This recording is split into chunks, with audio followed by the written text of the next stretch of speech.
સુપ્રસિદ્ધ નમ્મા હોમિયોપેથિક ક્લિનિકનો આરોગ્ય સંજીવની કાર્યક્રમ નિહાળો રોજ બપોરે 2 કલાકે માત્ર ગુજરાત ન્યૂઝ પર. સત્યમાં જ સમાય છે સૌની ભલાઈ.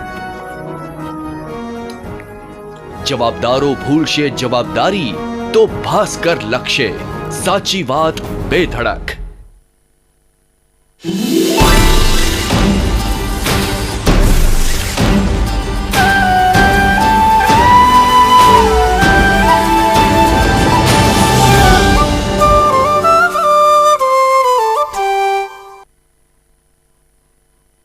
નમસ્કાર દર્શકો, તમને બધાને આ જણાવવા ઈચ્છું છું કે આજે આ કાર્યક્રમમાં એટલે જ નમ્મા હોમિયોપેથિક આરોગ્ય સંજીવની આ કાર્યક્રમમાં હું જીનલ દોશી તમારું સ્વાગત કરું છું. અને આ કાર્યક્રમના માધ્યમથી તમે બધાને અમે અવેર કરવા માંગીએ છીએ, તમે બધાને સતર્ક કરવા માંગીએ છીએ કે બીમારી એટલે જ સહી સમય પર ટ્રીટમેન્ટ અને સહી સમય પર સહી ટ્રીટમેન્ટ આ બહુ જરૂરી છે.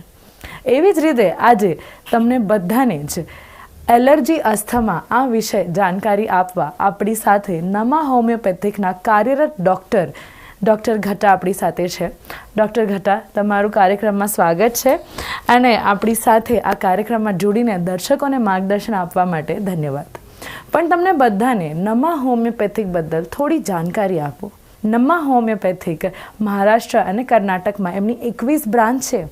ખુશીની વાત તો આ છે કે ગુજરાતમાં પણ નમ્મા હોમિયોપેથિકના જે કાર્યરત ડૉક્ટર છે, 3 વર્ષથી કાર્યરત છે નમ્મા હોમિયોપેથિકમાં, એવા જ ગુજરાતમાં એટલે અમદાવાદ, રાજકોટ, સુરત, વડોદરા આવા અનેક શહેરોમાં એમની બ્રાન્ચીસ છે. નીચે નંબર તો અમે સ્ક્રીન પર આપેલો જ છે, તમને ખાલી કોલ કરવાનું છે, તમારી પર્સનલ કન્સલ્ટેશન એન્ડ ટ્રીટમેન્ટની અપોઇન્ટમેન્ટ બુક કરવાની છે અને તમારા રોગથી છુટકારો પાવાનો છે. નમ્મા હોમિયોપેથિક તમને વિવિધ બીમારીઓથી ફ્રી કરી શકે છે. આપણે આજના આ વિષયમાં આગળ વધીએ. ડૉક્ટરનું સ્વાગત આપણે કરેલું છે અને ડૉક્ટરથી આપણે બહુ બધી માર્ગદર્શન લેવાના છે. તો બધાથી પહેલાં પ્રશ્ન તમારા દર્શકો માટે જે જાણકારી હશે એ છે, એલર્જીક અસ્થમા એટલે શું? એલર્જીક અસ્થમાને આપણે સમજવાનો પ્રયાસ કરીએ એ પહેલાં આ જે શબ્દનો શરૂઆતનો શબ્દ છે એટલે કે એલર્જી એટલે શું એ સમજવાનો આપણે પ્રયાસ પહેલાં કરીએ. તો એલર્જી એટલે શું? આપણને જ્યારે એલર્જી શબ્દ મગજમાં આવે એટલે પહેલું મગજમાં એ આવે કે કંઈક રિએક્શન આવું. તમારું શરીર જ્યારે કોઈ પણ એવું ફોરેન પાર્ટિકલ કે કોઈ પણ એવો પદાર્થ તમારા શરીરમાં અંદર જાય અને એની સામે જે રિએક્શન આપે, તમારું શરીર એની સામે જે કોઈ પણ રિએક્શન આપે એને આપણે કહીએ છીએ એલર્જી. અને લગભગ આ જે ફોરેન પાર્ટિકલ કે કોઈ પણ પદાર્થ જે હોય છે એ એવા હાનિકારક પદાર્થો નથી હોતા, પણ છતાં તમારું શરીર આની સામે રિએક્શન આપતું હોય છે. હવે આનું આપણે એક ઉદાહરણ લઈને જોઈએ કે એક 6 મિત્રો છે જે લોકો બહાર ટ્રીપ પર ગયા, જે એવા ઠંડા પ્રદેશમાં ટ્રીપ પર ગયા છે અને ટ્રીપ પતાવી અને જ્યારે પાછા આવે છે તો એમાંથી જે 2 મિત્રો છે એમને સખત શરદી અને ઉધરસ અને આ બીમારી થઈ, અને બીજા જે મિત્રો છે, જે બીજા 4 મિત્રો છે એમને કોઈ તકલીફ નથી થઈ. બરાબર? તો આ જે બીજા 2 મિત્રો જે છે, જે લોકોને આ શરદી ઉધરસ ને એ બધું ઠંડીના વાતાવરણમાં જવાથી થયું, એ જ્યારે કોઈની પણ પાસે જાય કે મને શરદી થઈ છે, ઉધરસ થઈ છે, તો એ એવું જ કહેવાના કે તમને આ ઠંડીમાં તમે ગયા ને એને લીધે તમને આ તકલીફ થઈ રહી છે. પણ તમે એ વિચાર કરો કે 6 જણા એકસાથે એવા સરખા જ ઠંડીવાળા પ્રદેશમાં કે ઠંડીવાળી જગ્યા પર ફરવા માટે ગયા હતા, તો બીજા 4 જણાને આ વસ્તુ થઈ નથી, પણ પહેલાં 2 જણાને જ કેમ થયું? હવે એ 2 જણાને જ થવાનું કારણ છે એમના શરીરની સેન્સિટિવિટી. જ્યારે તમારું શરીર કોઈ પણ પદાર્થની માટે સેન્સિટિવ હોય, સિવિયર જ્યારે એની સેન્સિટિવિટી હોય ત્યારે જ તમને એલર્જી થાય. અને એ જે છે એ ડાયરેક્ટ તમારી ઇમ્યુનિટી સાથે જોડાયેલી વસ્તુ છે. તમારી સેન્સિટિવિટી હંમેશા કોઈ પણ ફોરેન પાર્ટિકલ કે પદાર્થની માટે ઘણી વધારે હોય જ્યારે તમારી ઇમ્યુનિટી ઓછી હોય. એટલે જ્યારે પણ તમને કોઈ પણ પ્રકારની એલર્જી થાય ત્યારે હંમેશા આપણે એ સમજવાનું કે તમને એ પદાર્થની સેન્સિટિવિટી છે. હવે એલર્જી જે છે એ લગભગ આપણને 3 જગ્યાઓ ઉપર મેક્સિમમ જોવા મળતી હોય છે. જ્યારે કોઈ પણ ફોરેન પાર્ટિકલ તમારા શરીરમાં આવે અને એની સામે જે શરીર રિએક્શન આપે, એ રિએક્શન હંમેશા એવા 3 મેજર ભાગોમાં હોય છે. એક તો તમને સ્કિન ઉપર આવે, એટલે કે તમારી ચામડી ઉપર એનું રિએક્શન આવે, જે હંમેશા પહેલું રિએક્શન હોય. પછી બીજો પાર્ટ જે છે એ છે તમારી આંખ. તમારી આંખ ઉપર પણ આનું મેક્સિમમ અફેક્શન આવતું હોય છે. જ્યારે એલર્જી તમને કોઈ પણ પ્રકારની તમારી સ્કિન ઉપર તમને એલર્જી થઈ હોય, એ તમે જો જેટલી વધારે સપ્રેસ કરો એટલે એ એના આગળના પાર્ટમાં જાય. તમને આંખમાં કોઈ પણ જ્યારે એલર્જીક રિએક્શન આવે તો લગભગપણે આપણને આંખમાં આંજણી થવી કે પછી કંજક્ટિવાઇટિસ થવું, આ બધા જે રોગો છે એ લગભગ કોઈ પણ આવા ફોરેન પાર્ટિકલના કે એના રિએક્શનથી થતા રોગો હોય છે. અને ત્રીજો ભાગ આવે છે તમારા રેસ્પિરેટરી સિમ્ટમ્સ. હવે તમારા રેસ્પિરેટરી સિસ્ટમ ઉપર કામ કરતું જ્યારે આ એલર્જીક રિએક્શન છે, એ એલર્જીક રિએક્શન બહુ જુદા જુદા કારણોને લીધે હોય. જેમ કે કોઈ પણ ફૂડ પાર્ટિકલથી પણ થતું હોય છે, અને લગભગપણે આ જે છે એ તમારા વાતાવરણના ને એના ડિફરન્સથી જ થતું હોતું હોય છે. દર્શકો, એલર્જી અનેક પ્રકારની હોય છે અને ડૉક્ટર ઘટાએ આપણાને બહુ સારી રીતે એક્સપ્લેન કર્યું છે કે તમે કયા સ્ટેજ પર તમને થોડું અવેર રહેવું જરૂરી છે કે તમને એલર્જી બહુ અલગ અલગ વસ્તુ લીધે પણ થઈ શકે છે. મને નથી થઈ, એને થઈ છે તો મારે કંઈ વાંધો નથી અને એને બી કંઈ વાંધો નથી. આ ટેમ્પરરી સોલ્યુશન થશે, પણ પરમનન્ટ સોલ્યુશન લેવું બહુ જરૂરી છે. આગળ વધીએ. હવે આગળનો પ્રશ્ન આપણે એલર્જી અસ્થમા પર જ વિચારવાના છે. ડૉક્ટર ઘટા, તમે હમણાં એક્સપ્લેન કર્યું કે શ્વાસ માર્ગમાં પણ એલર્જી થાય, તો આ જ એલર્જી અસ્થમા પર લીડ થાય છે. આનું જ કારણ આપણે અસ્થમા પકડાય એવું ગણી શકીએ આપણે? જે આપણે શ્વાસ માર્ગની મેં જે વાત કરી ને, જે મેં તમને કીધું કે રેસ્પિરેટરી જે આનું એલર્જીનું રિએક્શન આવે છે, એ રેસ્પિરેટરીમાં જ્યારે પણ એલર્જીના રિએક્શન આવે ને, એના કારણો મુજબ એના લક્ષણો જુદા જુદા હોય છે. હવે એ એલર્જીના જ્યારે પણ રિએક્શન આવે ને, એ 2 પ્રકારના રિએક્શન્સ હોય છે. એકને આપણે કહીએ છીએ અપર રેસ્પિરેટરી ટ્રેક્ટ ઇન્ફેક્શન અને બીજાને આપણે કહેતા હોઈએ છીએ લોઅર રેસ્પિરેટરી ટ્રેક્ટ ઇન્ફેક્શન.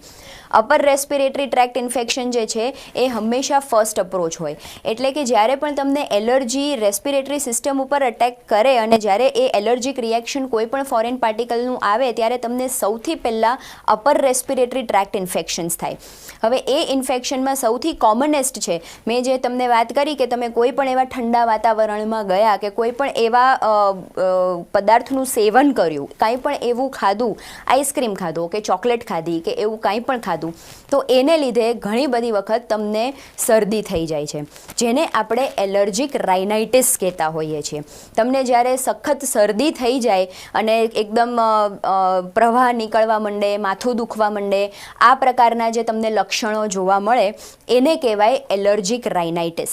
હવે આ એલર્જીક રાઇનાઇટિસ જે છે એનો બેઝિકલી જે કોઝ છે એ એલર્જી છે, એ તમારા શરીરની સેન્સિટિવિટી છે. હવે એની ઉપર જો આપણે ફોકસ ન કરી અને એ શરદીને જ કોન્સ્ટન્ટલી તમે ટ્રીટ કરો અને એ શરદીને ટ્રીટ કરી અને તમે તમારા નાક, જે તમારું નોઝ બ્લોક થયું હોય, એ સ્પ્રેઝ ને એ બધું મારીને તમે તમારું નાક સાફ કરો, એટલે એ આગળ વધતા તમારા સાઇનસમાં ભરાય. હવે આપણે જે બીજો જે રોગ આવે જે રેસ્પિરેટરી ટ્રેક્ટ ઇન્ફેક્શનની સાથે સંલગ્ન છે, દેટ ઇઝ સાઇનુસાઇટિસ. હવે સાઇનુસાઇટિસ જ્યારે થાય એટલે આપણે સાઇનુસાઇટિસનો મતલબ ઘણા લોકો સમજતા જ હશે કે એક બાજુ દુખાવો થાય, આખું અહીંયા બધે ભરાવો થઈ જાય, પેઇન થાય, હેડેક થાય અને સાથે એક બાજુનું નાક બંધ થઈ અને ખૂબ પ્રવાહ વહે. That is sinusitis. તમે કોઈની પણ પાસે જ્યારે સાઇનુસાઇટિસની ટ્રીટમેન્ટ માટે જશો ને, તો તમને એવું કહેશે કે જેટલા પાર્ટમાં જે પ્રવાહ બધું ભરાઈ ગયેલું છે એનું આપણે સર્જિકલ મેનેજમેન્ટ કરી અને એને ખેંચીને આપણે કાઢી નાખીએ. બરાબર. હવે એક તમે એટલો પાર્ટ કાઢી નાખો, બરાબર, પણ તમે એલર્જીને તો રિમૂવ કરી નથી. એ એલર્જી જે છે એ તો તમારા બોડીમાં રહેવાની જ છે, જે તમારી સેન્સિટિવિટી છે એ તો એઝ ઇટ ઇઝ જ રહેવાની છે. એટલે એ સર્જરી કરીને તમે એટલો પાર્ટ જો સાઇનસનો કાઢી નાખો, એટલે આ જે રિએક્શન છે એ રિએક્શન એની કરતાં અંદરના પાર્ટમાં, એટલે કે તમારા ગળાની અંદર જાય. હવે જ્યારે આનું જે અલગ બીજું જે સ્ટેજ આવે એટલે કે ટોન્સિલાઇટિસ. આપણે ઘણી બધી વખત એ પણ જોયું હશે કે જ્યારે તમે કોઈ પણ એવા ધૂળ માટીવાળા કે એવા એરિયાઝમાં તમે જાઓ તો તમને તમારું ગળું પકડાઈ જાય. આપણે એને કાંકડા ફૂલી ગયા કહીએ. ટોન્સિલનો બેઝિકલી ગુજરાતીમાં મતલબ થાય કાંકડા. હવે જ્યારે કાંકડા તમારા ફૂલી જાય એટલે તમને ઘણા બધા ડૉક્ટર્સ એવું એડવાઇસ કરતા હોય છે કે તમે ટોન્સિલેક્ટોમી કરાવી લો, એટલે કે તમારા કાંકડા જે છે એ તમે કઢાવી નાખો, રિમૂવ કરાવી દો, બરાબર. હવે તમે એ ટોન્સિલ જે છે એનું બેઝિકલી કામ જ એ છે કે તમારા ગળામાં કે એમાં કોઈ પણ ફોરેન પાર્ટિકલ જાય તો એ પ્રોટેક્શન તરીકે ત્યાં રહેલા હોય છે કે એ બને ત્યાં સુધી તમારા ગળા પર જ એ ફોરેન પાર્ટિકલ કે કોઈ પણ ઇન્ફેક્શનને અટકાવી રાખે અને એ તમારા ગળામાં અંદર શ્વાસમાર્ગ સુધી કોઈ ફોરેન પાર્ટિકલને જવા ના દે. ટોન્સિલ્સ જે છે એ એવા લેવલ પર હોય છે કે જે તમારા ઇન્ફેક્શનને અંદર ડીપ જવા ના દે. હવે તમે એ જ ટોન્સિલ્સને જો કાઢી નાખો છો એટલે આ જે રિએક્શન્સ છે, આ જે સેન્સિટિવિટી છે એ એના કરતાં પણ ડીપ ડાઉન અંદર જતું રહે.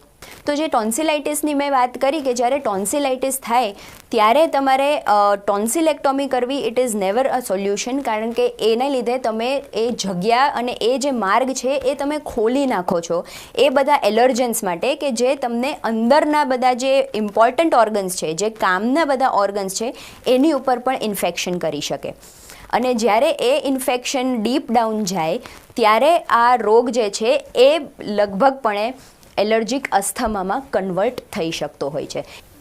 બહુ સરસ રીતે એક્સપ્લેન કર્યું છે ડૉક્ટર તમે. દર્શકો આપણાને કાયમ કહેવાય ને, ટોન્સિલ્સનું ડૉક્ટરે થોડું એમ્ફસાઇઝ કર્યું છે, થોડું મહત્ત્વ બતાડ્યું છે. આપણે એમ બી સાંભળ્યું હશે ને, ટોન્સિલ્સ કાઢી નાખે.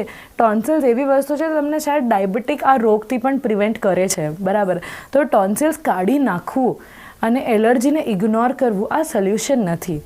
ટેમ્પરરી સોલ્યુશન કરશો તમારા બોડીના અંદર સુધી તમારા ઇન્ફેક્શન પોગશે અને બીજા જે ઓર્ગન્સ છે એ બી ડેમેજ થવા શરૂ થશે.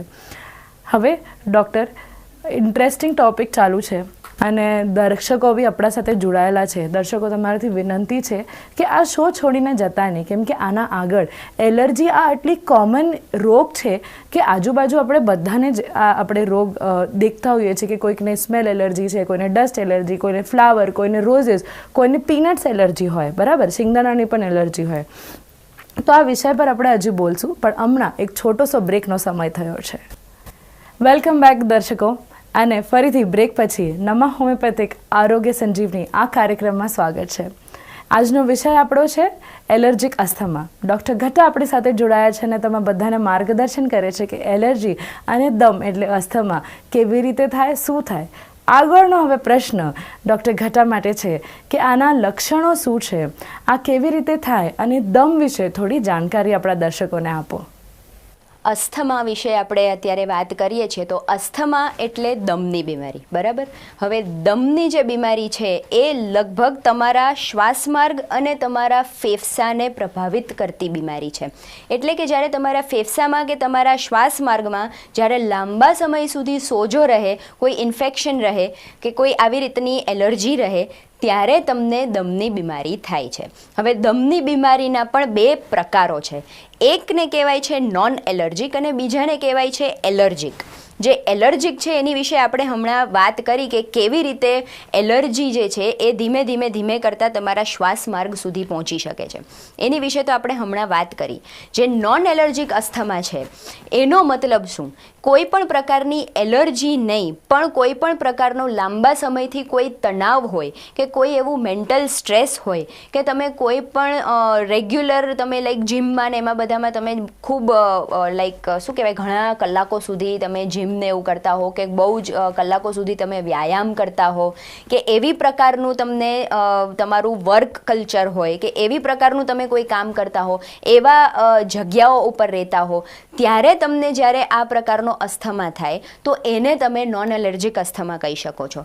નોન એલર્જીક અસ્થમા જે છે એ લગભગ અનુવાંશિક હોય છે, એટલે કે એ જેનેટિક હોય છે કે પરિવારમાં જ્યારે બહુ જ શું કહેવાય કે આપણે લેગસીમાં જ્યારે વ્યસનો ચાલતા આવે ને, જે બીડી સિગરેટ એ બધું પીવાની જે રેગ્યુલરલી કોઈને પણ ટેવ હોય, આને લીધે પણ તમારો શ્વાસમાર્ગ જે છે એ ખૂબ હદે પ્રભાવિત થઈ શકતો હોય છે. એટલે આ બીમારી જે છે એ લગભગપણે અનુવાંશિક પણ જોવા મળતી હોય છે. આને આપણે કહીએ non allergic asthma. Allergic asthma વિશે જો વાત કરીએ તો કોઈ પણ એવા પ્રદેશમાં કે કોઈ પણ એવી જગ્યાઓ ઉપર તમે જાઓ કે જ્યાં ધૂળ માટી કે પછી ફૂલના પરાગ એ બધું બહુ વધારે રહેતું હોય, જેનાથી તમારું શરીર ખૂબ સેન્સિટિવ છે, એટલે તમારું સેન્સિટિવ શરીરનું જ્યારે આવા પ્રકારના વાતાવરણ સાથે સંપર્ક થાય ત્યારે તમને જ્યારે આ દમની બીમારી લાગી જાય તો એને આપણે કહીએ છીએ એલર્જીક અસ્થમા. એટલે એલર્જીક અસ્થમા અને નોન એલર્જીક અસ્થમામાં આ ડિફરન્સ છે. હવે આપણે વાત કરીએ આના લક્ષણો વિશે.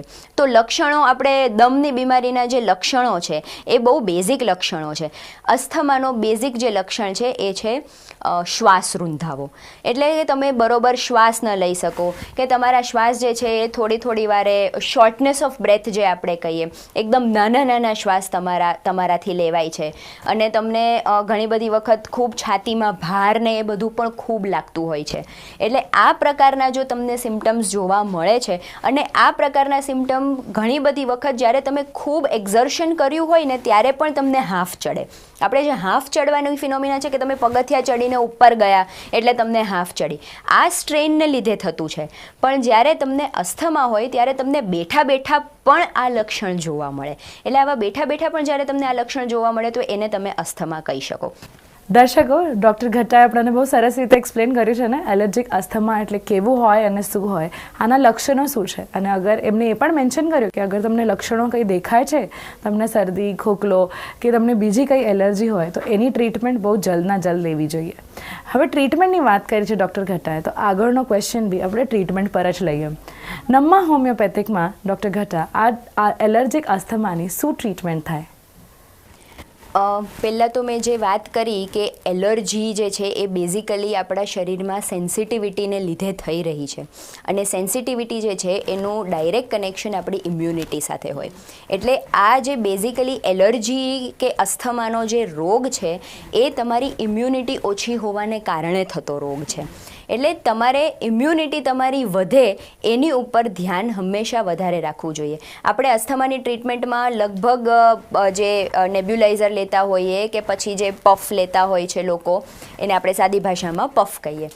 એટલે એ પ્રકારની ટ્રીટમેન્ટથી તમે તમારા જે શ્વાસ રૂંધાવાની જે તકલીફ છે એને તો તમે ઓછી કરી શકો, પણ એનું જે મૂળભૂત કારણ છે જેને લીધે આ વસ્તુ થઈ રહી છે એને તમે ઓછી નથી કરી શકતા. એટલે આપણી જે નમ્મા હોમિયોપેથીમાં જે મેડિસિન્સ છે એ ઇમ્યુનોજેનિક માઇઝમેટિક 6th જનરેશન મેડિસિન્સ છે. આ ઇમ્યુનોજેનિક માઇઝમેટિક 6th જનરેશન મેડિસિનનો શું મતલબ થાય એ હું તમને સમજાવું. કે ઇમ્યુનોજેનિક એટલે કે તમારી ઇમ્યુનિટી એટલે તમારી રોગ પ્રતિકારક શક્તિને એ લેવલ પર જઈ અને વધારવાનું. કારણ કે કોઈ પણ રોગ તમને જ્યારે થાય ત્યારે એની સામે લડવા તમારી ઇમ્યુનિટી જ તમને કામ આપે. એટલે તમારી ઇમ્યુનિટી વધારવા માટે જ આપણે આ ખાસ દવાઓ બનાવતા હોઈએ છીએ કે આ દવાઓ જે છે એ તમારી ઇમ્યુન સિસ્ટમ ઉપર વર્ક કરે. બીજી વસ્તુ મેં કીધી માઇઝમેટિકનો મતલબ થાય મૂળભૂત કારણ. આ જે રોગ જે તમને થઈ રહ્યો છે એ રોગ થવાનું મૂળભૂત કારણ શું છે, શેને લીધે તમને આ રોગ થઈ રહ્યો છે, એ રૂટ કોઝ જ્યાં સુધી તમે નથી પકડતા ત્યાં સુધી તમે આની સારવાર કોઈ દિવસ કરી જ ન શકો. એટલે માઇઝમેટિક શબ્દનો મતલબ જ એ છે કે રૂટ કોઝને પકડી, એટલે કે જે તમારી પાસે દર્દી આવે છે એની શું તાસીર છે, એના રોગના શું પરિબળો છે, એના રોગ થવાનું શું કારણ છે, એ કારણો જાણી અને પછી એને આપણે દવા આપતા હોઈએ છીએ. એટલે આને માઇઝમેટિક પણ આપણે કહીએ. 6th જનરેશન મેડિસિનનો મતલબ કે આ અત્યારની લેટેસ્ટ આપણી જે લાઈફસ્ટાઈલ છે, આપણી લાઈફસ્ટાઈલને ધ્યાનમાં રાખીને આ દવાઓ જે છે એ આપણા જે નમ્મા હોમિયોપેથીમાં જે રિસર્ચ ડૉક્ટર્સની ટીમ છે એણે બનાવેલી આ દવાઓ છે. એટલે આને આપણે 6th જનરેશન મેડિસિન કહીએ છીએ, બિકોઝ આ લેટેસ્ટ રિસર્ચડ મેડિસિન છે. એટલે કે દરેક વ્યક્તિની તાસીર પ્રમાણે અલગ અલગ એના પરિબળોને જાણી અને પછી આપણે આની ટ્રીટમેન્ટ કરતા હોઈએ છીએ. એટલે 100% તમે જો નમ્મા હોમિયોપેથીમાં આ રોગ માટે ટ્રીટમેન્ટ લેવા માટે આવો તો અમે ચોક્કસપણે તમને આનું સોલ્યુશન આપી શકીએ છીએ. દર્શકો, ટ્રીટમેન્ટનું સોલ્યુશન તો છે, બસ તમને તમારા નિયરેસ્ટ બ્રાન્ચને કોન્ટેક્ટ કરવાનો છે. નીચે આપેલા નંબર પર ફોન કરીને અપોઇન્ટમેન્ટ લેવાનો છે અને જાણકારી લેવાની છે કે તમારા ઘરથી તમારું આ ક્લિનિક કેટલું દૂર છે. આપણું આ ક્લિનિક અહેમદાબાદ, સુરત, રાજકોટ અને વડોદરામાં છે, તો મુલાકાત ચૂકશો નહીં. તો દર્શકો, જો મેં તમને કહ્યું કે આપણા પાસે બધા જ પ્રોબ્લેમના સોલ્યુશન અવેલેબલ છે, બસ તમને તમારી કાળજી લેવાની છે. અને આપણું હોમિયોપેથિક ક્લિનિક એટલે નમ્મા હોમિયોપેથિક ક્લિનિક અગર તમારી કાળજી લેવા માંગે છે તો તમે જલ્દથી જલ્દ એમનાથી કોન્ટેક્ટ કરવો જરૂરી છે. દર્શકો, હજી એક કોલર આપણા સાથે જોડાયા છે, તો હવે આપણે આગળના કોલ તરફ વધીએ. ડૉક્ટર ઘટા, તમને મુલાકાત કરાવું છું આગલા કોલરથી. હેલો. હેલો, તમે કોણ બોલો છો અને ક્યાંથી બોલો છો? નમસ્તે, હું રીચા બોલું છું, રાજકોટથી બોલું છું. અચ્છા, શું તકલીફ તમારે? હમણાં ટીવી શો જોતી હતી તો મને મારી તકલીફ વિશે અમુક વાત કરવી હતી કે અત્યારે હું છે ને પેલો પંપ આવે, શ્વાસ લેવામાં બહુ જ તકલીફ પડે છે. તો હવે દવાઓ પહેલા લેતી હતી હું, પછી એમાંથી હું પંપ પર શિફ્ટ કરી છું. દિવસમાં 3 થી 4 વાર થોડી ચાલુ એટલે મારે પંપ લેવો પડે છે. એટલી તકલીફ વધી ગઈ છે અત્યારે મારી. દવા કોઈ કામ નથી કરતું, ફક્ત પંપ જ લેવા પડે છે. તો આ મારે હવે પંપથી કેવું એક છુટકારો જોઈએ છીએ, કારણ કે બહુ તકલીફ પડે છે હવે પંપ લેવું ગમે ત્યારે, અને થોડું ચાલુ તો શ્વાસ ચડવા માંડે છે. તો આના રિલેટેડ કંઈ પણ તમારી પાસે સજેશન હોય તો જણાવો. નમસ્કાર. તમે હમણાં જે રીતે તમારા લક્ષણો જણાવ્યા, મારે ખાલી એટલું જાણવું છે કે તમારા પરિવારમાં કે એમાં કોઈ પણ પ્રકારનું એવું બીડી સિગરેટનું વ્યસન કે એવું કંઈ પણ હોય એવું તમારા ધ્યાનમાં ખરું? હા, મારા દાદાને છે એવું. ઓકે. કેવું છે કે તમને જે બીમારી છે એ બેઝિકલી અસ્થમાની બીમારી છે, અને અસ્થમાની જે બીમારી છે એના જે પ્રકાર છે નોન એલર્જીક અને એલર્જીક, જે મેં હમણાં જ ટીવી શોમાં તમને સમજાવ્યું, તો અનુવાંશિક પણ એનું કારણ હોઈ શકે છે.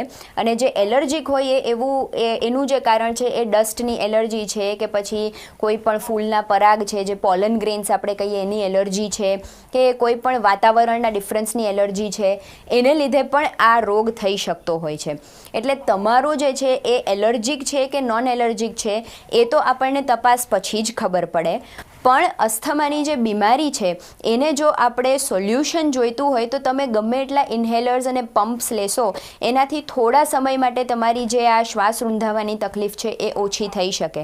પણ આનું જે મૂળભૂત કારણ છે કે તમને આ અસ્થમા થયું છે શેને લીધે, એનું કારણ અનુવાંશિક છે કે એનું કારણ એલર્જી છે કે એનું કારણ તમે સતત કોઈ એવા વાતાવરણમાં રહ્યો છો કે જે તમને માફક નથી આવતું, એવા કોઈ વાતાવરણને લીધે તમને આ થઈ રહ્યું છે, કે શું એનું કારણ છે, એ કારણ, તમારી તાસીર, એ બધું જ્યાં સુધી આપણે ન જાણીએ ત્યાં સુધી આપણે આની ટ્રીટમેન્ટ નથી કરી શકતા. એટલે જો તમે નમ્મા હોમિયોપેથીમાં અમારી પાસે આવો છો તો જેમ તમે સાંભળ્યું જ હશે કે આપણી જે દવાઓ છે એ આપણે ઇમ્યુન સિસ્ટમ ઉપર કામ કરતી દવાઓ છે, અને રૂટ કોઝ એટલે કે મૂળભૂત કારણ ઉપર કામ કરતી દવાઓ છે. એટલે તમે જો મૂળભૂત કારણને આપણે જાણી શકીએ અને તમારી ઇમ્યુનિટીને જો વધારી શકીએ તો અમે તમને આ જે પંપ અને એ બધાની જે તકલીફોથી જો અમે દૂર કરી શકતા હોઈએ તો 100% અમે તમને આનું સોલ્યુશન આપી શકીએ છીએ. ઓકે, ધન્યવાદ. કોલ કરવા માટે ધન્યવાદ. અને અમે આશા કરીએ છીએ કે તમારું જે એક શંકા હતી એ અમે તમારું શંકાને થોડું નિવારણ આપ્યું છે, બટ અમે પ્રોપરલી તમને 100% સેટિસ્ફાય ત્યારે જ કરી શકીએ છીએ જ્યારે પ્રોપર ડાયગ્નોસિસ થાય. દર્શકો, આ કાર્યક્રમના માધ્યમથી એટલે જ નમ્મા હોમિયોપેથિક આરોગ્ય સંજીવની, આ કાર્યક્રમના માધ્યમથી ડૉક્ટર ઘટાએ બહુ સારી રીતે આપણને સમજાયું છે કે એલર્જી, દમ, અસ્થમા આના લીધે આ કેવી રીતના થાય, આના લીધે શું થઈ શકે, આ કયા એજ ગ્રુપને થઈ શકે, અને એના લીધે તમે જે પમ્પ્સ યુઝ કરો છો કે તમે કંઈક નોર્મલ દવા યુઝ કરતા હોય તો એનાથી કેટલા એક લિમિટ સુધી તમે આ પ્રોબ્લેમ સોલ્વ કરી શકો. પણ તમને લાઈફ ટાઈમ અગર છુટકારો જોતો હોય તો આટલી સરસ રીતે ટ્રીટમેન્ટ છે જેના કોઈ જ સાઈડ ઇફેક્ટ નથી, તો એને એકવાર ટ્રાય આપવામાં શું ગલત છે ને? તો તમારા બધાથી વિનંતી છે કે તમે બહુ સારી રીતે અને બહુ કરેક્ટ તમે ટ્રીટમેન્ટ લો, કેમ કે આજના સમયમાં મેં પહેલાં પણ મેન્શન કર્યું, રોગ આ બહુ કોમન વસ્તુ થઈ ગઈ છે ને અસ્થમા તો બહુ જ કોમન થઈ ગયું છે. એલર્જી તો આસપાસ બધાને જ હોય છે. તો તમારાથી વિનંતી છે જલ્દથી જલ્દ આનું બહુ કરેક્ટ રીતે તમે નિવારણ કરો, અને નમ્મા હોમિયોપેથિક આ જે ક્લિનિક છે એટલે તમારું પોતાનું જે ક્લિનિક છે જે તમારા આસપાસ છે ગુજરાતમાં, અમદાવાદ, વડોદરા, રાજકોટ, સુરત, ત્યાં જઈને તમે જલ્દી જ મુલાકાત કરો. આપણે હવે ડૉક્ટર ઘટાને ધન્યવાદ કહીએ આપણાને આટલું બધું માર્ગદર્શન આપવા માટે. ડૉક્ટર ગહતા, તમારા સમય માટે ખૂબ ખૂબ ધન્યવાદ.